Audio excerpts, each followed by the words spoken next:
Pemirsa, PT UN Denpasar menyidangkan sengketa tanah warga Desa Julah, Buleleng, Bali dengan Badan Pertanahan Buleleng. Sidang PT UN dilakukan karena warga merasa dirugikan oleh keputusan BPN Buleleng yang telah mengeluarkan sertifikat tanah seluas 1,4 hektar atas nama desa adat, padahal sebelumnya tanah tersebut sudah memiliki sertifikat atas nama warga. Berikut liputannya. Pemirsa, gugatan warga terhadap Badan Pertanahan Buleleng atas keluarnya sertifikat ganda digelar di Pengadilan Tata Usaha Negara atau PT UN Denpasar. Sidang menghadirkan 5 orang saksi dari pihak tergugat, diantaranya mantan kepala desa Julah dan aparat. Tampak hadir juga kelian desa adat Julah Ketut Sidemen. Sidang PT UN dilakukan setelah keluarga Gomboh yang bersaudara 4 orang tiba-tiba saja 2 bidang sertifikat tanahnya seluas 1,4 hektar sudah jadi hak milik desa adat saat adanya program PRONA atau PTSL, yakni Program Percepatan Pendaftaran Tanah Sistem Lengkap pada tahun 2018. Selanjutnya, 2 bidang tanah tersebut dikuasai desa adat. Dari informasi di persidangan, tanah awalnya diajukan kelian desa adat Julah Ketut Sidemen.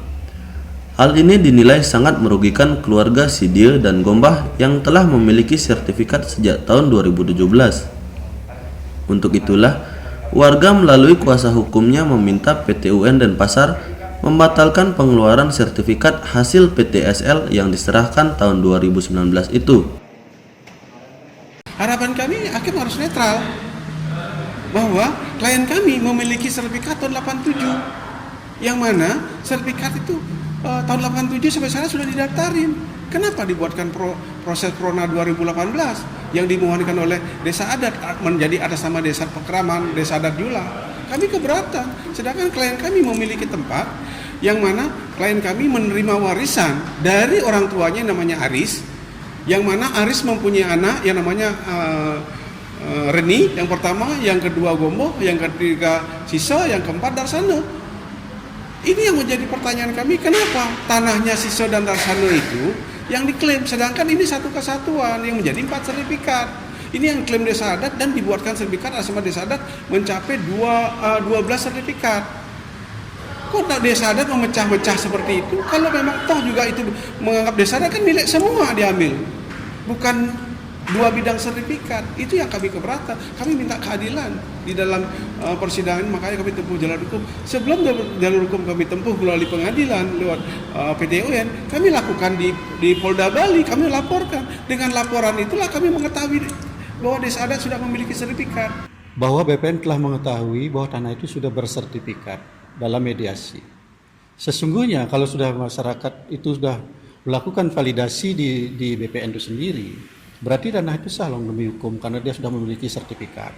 Nah, oleh karena itu semestinya pada saat pengusulan dari PTSL itu sendiri, timnya itu sudah membatalkan demi hukum. Produknya dia bahwa tidak boleh dilanjutkan. Tapi kenapa produknya itu dilanjutkan kembali? Dan kemudian kita lihat dari sisi silsilah apa yang disampaikan oleh Pak Ketua tadi, bahwa mereka secara turun-temurun, secara konversi tanah itu sudah dimiliki dan dikuasai. Bahkan penyakapnya pun secara turun-temurun menggarap di tempat itu sampai hari ini, dan penggarap itu tidak pernah menyetor ke desa adat.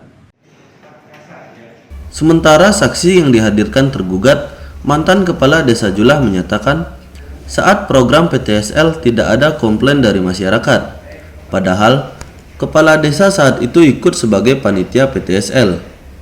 Adanya sertifikat tanah tersebut bermula dari pengajuan desa adat melalui kelian adatnya. Saat itu kepala desa juga mengakui telah mengukuhkan bendesa adat Julah tahun 2018 karena sebelumnya kelian adat tidak ada yang mengukuhkan. Namun dalam persidangan, mantan kepala desa Julah ini mengaku banyak lupa.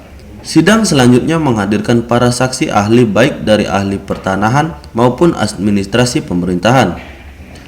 Wakil Ketua PT UN Denpasar menyatakan, sidang yang dipimpin Majelis Rahman Budi Sulistyo tersebut akan dilanjutkan dengan pemeriksaan saksi ahli sebelum nantinya akan dibuatkan kesimpulan.